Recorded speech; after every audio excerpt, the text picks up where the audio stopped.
This is ASFurther Maths. We are in Unit 2. We're looking at matrices, and we're starting to look at the analysis of 3 equations, 3 unknowns, and what it means in kind of our 3D coordinates. So we're going to look at 2 by 2 first of all, just to try and get our head around it. So systems that have solutions are said to be consistent. There may be a unique solution. That's generally what happens whenever you're solving simultaneous equations, that there's a unique solution. There may be infinitely many solutions, in which case there's a general solution, and systems that do not have solutions are called inconsistent. When solving 3 equations, 3 unknowns using matrices, the determinant allows us to make a first analysis. If the determinant is not equal to 0, as in the determinant gives you just a whole number, or a fraction or something like that, then there's a unique solution, and generally all is fine. So that's what you want. If the determinant's not equal to 0, that gives you the one consistent solution. Okay, if the determinant's equal to 0, then there could be mayhem. So there's either no solutions or infinite solutions. For the determinant equals 0, if you eliminate a variable from different sets of the original equations, then you can determine whether equations left are linearly dependent, which implies there are infinite solutions, otherwise they have no solution. When solving 2 equations, 2 unknowns, there is often a unique solution. In some cases there is no solution or even infinite solutions. So if you were going back to year 10 and we're trying to solve these, you would times this one by 2 to make the x's the same, but then you just end up with the same equation.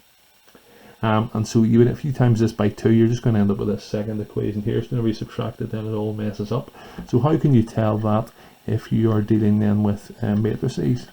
Well, first of all, we need to find the determinant, and of course you do 2 times 6, which gives me 12, take away 12.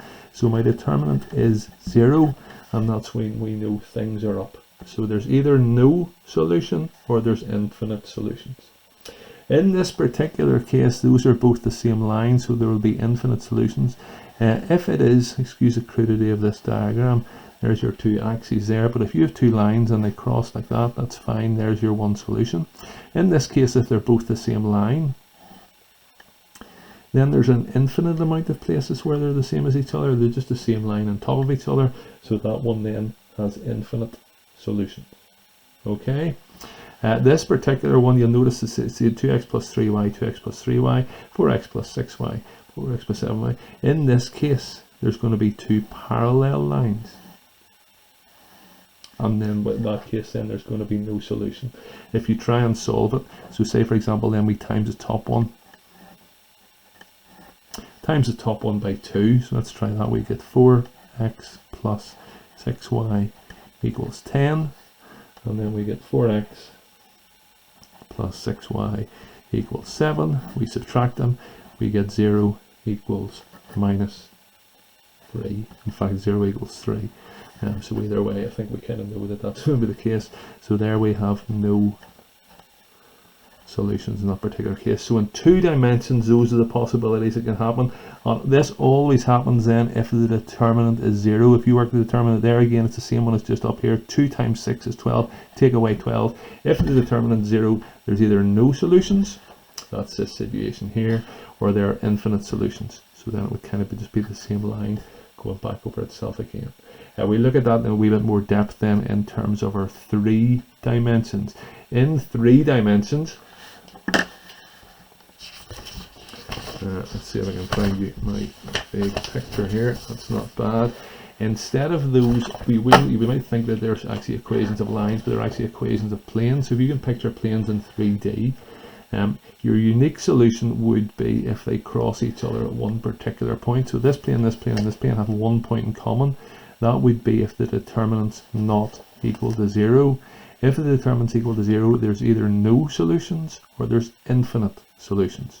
In this case, there are no solutions. There's no point where those planes have in common.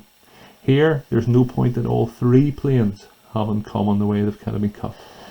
Here, there's no point that the 3 planes have in common. Those 2 planes have all this line in common. Those 2 planes have this line in common. So, but there's no point that they have. So that'll be the case. And in this one here, I nearly think about it like a 3D asterisk. That's the one then with infinite solutions. If the determinant equals 0, it's going to be one of these ones here. If the determinant's not equal to 0, then it's all is well. And the previous one you would have done in the kind of previous couple of videos, then we just got one solution, and that's the situation from there. So we're going to try a couple of examples of those and see how we get on. coming up next, sorry, in the next video.